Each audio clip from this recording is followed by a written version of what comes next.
Hello friends, this is Claude McKnight with the group Take 6, and I have a bunch of questions right here that I'm going to answer on behalf of the group. Not really on behalf of the group, just on behalf of myself, because that's what I do. What books are you reading right now? Well, I'm reading a book called Boundaries. Got it a little while ago. It's very, very interesting. When to say yes, how to say no.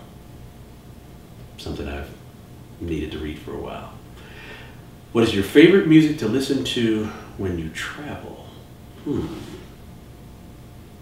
For me, it's probably, it depends on my mood. A lot of times it's jazz, though. You know, I grew up listening to jazz and a lot of big band music and things of that nature. So I'm always good with some jazz and some big band. When you need to get away from it all, where is your favorite place to go? My favorite place is the man cave, right here in the house.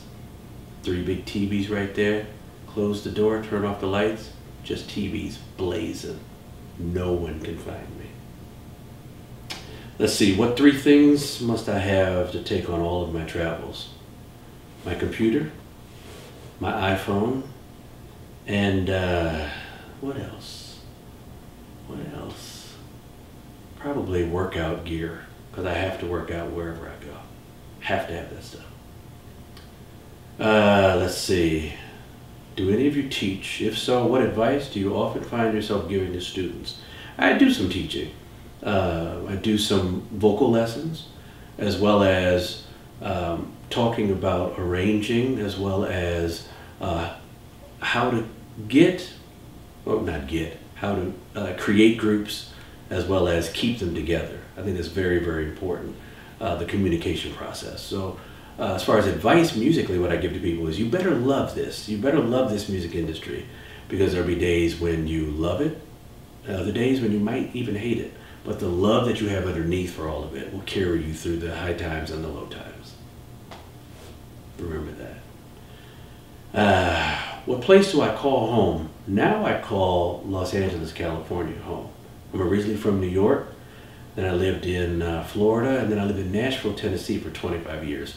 So I'm kind of amending that a little bit. I'm kind of a Nashville Southern boy, but right now I'm in Los Angeles, right now. Do I have any rituals prior to a performance? My ritual is probably being as quiet as I can. That just kind of relaxes me. You know, we do the sound check in the middle of the day, and that helps me warm up, but then I have to kind of just go into a zone of just letting everything just kind of be chilled out. So that's what works for me. My most embarrassing moment on stage. Like, I should really share that, right? But I will. My most embarrassing moment was when I actually had hair many years ago. The group was doing a function that actually they were honoring the late Whitney Houston. And we were performing in Atlanta, Georgia. And it was on a stage that was in a ballroom. And the lights were very, very low. And I had hair back then, and our former manager had given us some kind of crazy hair products that I used that afternoon. And it's like this leave-in conditioner stuff. And I left it in after putting way too much in there. Long story short, in the middle of the performance, I'm singing, and one of the guys standing next to me is like, you know, kind of, you know, looking at me like something was wrong. And I'm singing, I'm looking around like, what's going on? So he starts laughing. The next thing I know, a guy sitting on the front row has this handkerchief. He's like, here.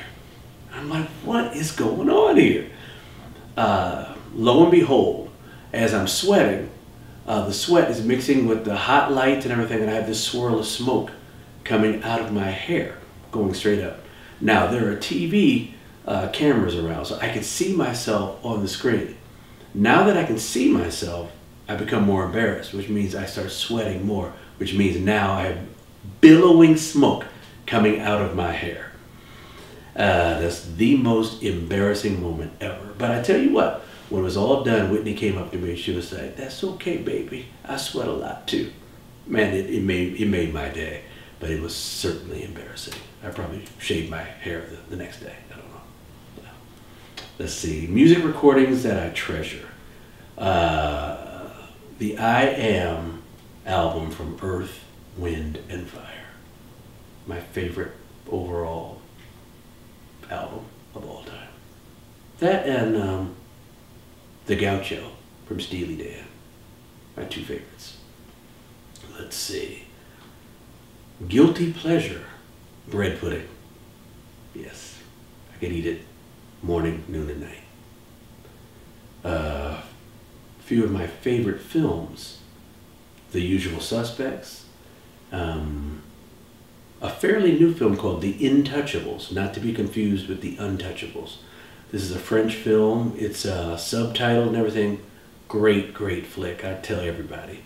I love it. So those are probably the two that come to mind right away. Live music performance, any genre that I'll never forget. The first time I saw the Yellow Jackets perform live. If you don't know who they are, you better ask somebody. You better find out.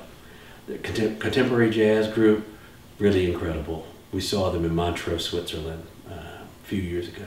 Very, very incredible. The voice is an instrument that must be taken care of very well. How do I keep my voice intact with a large amount of touring and travel all over the world? For me, it's about sleep.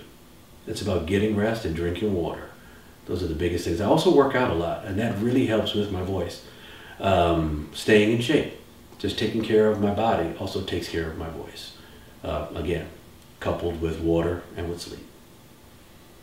Do any of us have connections to the Hampton Roads area? I don't.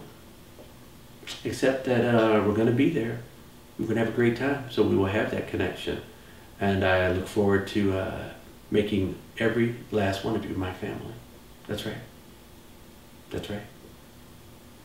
Do I have any idea how many times I've performed in the Hampton Roads area? Any certain or special memories? I mean, to be honest with you, I'm getting kind of old. I don't even really remember where I was yesterday. So I can't say that I remember actually coming to this area before. But again, like I said, we're going to have a great time this time. We've collaborated with some of the best musicians on the planet. Do I have any starstruck moments to share?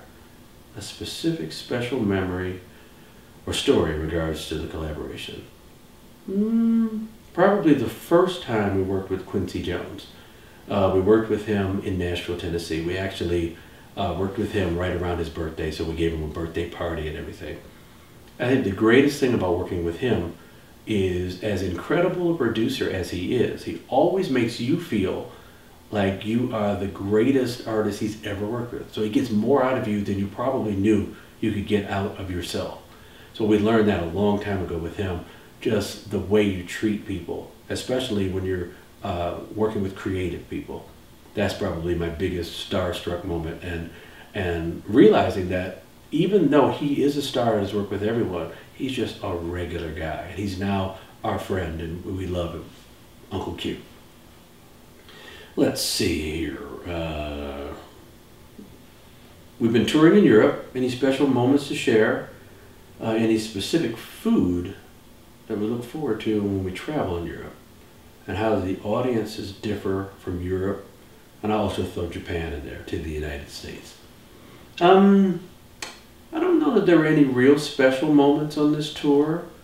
We've been to Europe quite a few times. We've been to Japan quite a few times. The coolest thing for us is seeing people that we've seen before. They're friends of ours, so we get to hang out. They get to come to the shows, and we just have a good time in that sense, sharing new and older music with them. So as far as specific food, I have to be honest with you, most of the guys in the group are vegetarian. So for them, sometimes it's really hard for them to get a meal that works out with their eating habits. Me, I eat almost any and everything. So I sometimes try things that are indigenous to wherever we're going. And so far, that's worked out okay. So far. Let's see. We're the most Grammy-nominated vocal group in history. We've paved the way for many other vocal groups and musicians who have the longevity that most others don't. That speaks for itself, but would you give an insight as to why you think you've lasted this long and in a business where most others can't or don't? For us, it's simple. We like each other and we respect each other. And to me, that's at the basis and the core of everything. If you're able to do that and be that, you can stay together. That's in every business. It's not just the music business. That's with family. That's with any group of people. You have to have a genuine like and respect for each other. And we have that in spades. So we're very blessed in that sense. What inspires me? A lot of different things inspire me personally. It could be running into someone that I've never met before, and just their spirit could inspire me creatively. Seeing somebody else's struggle can inspire me. A relationship that I see that is going wonderfully well for somebody, an inspiration. A great movie, a bad movie. I mean, a lot of different things inspire me. I try to keep my antenna up for almost any and everything, because you never know where inspiration is going to come from. Let's see, my favorite Take 6 song. This is the last question, and it's a good question because we've been doing this for 25 years. So that answer would change probably daily. But what I'll say right now is probably Setembro from the Back on the Block record from Quincy Jones. Probably my favorite Take 6 song. That along with Windmills of Your Mind that we did on our The Standard CD. Probably my two favorite Take 6 songs. Peace. This has been 20 Questions with Take 6, or just Claude McKnight. We'll see you very soon. Thank you very much. Over and out.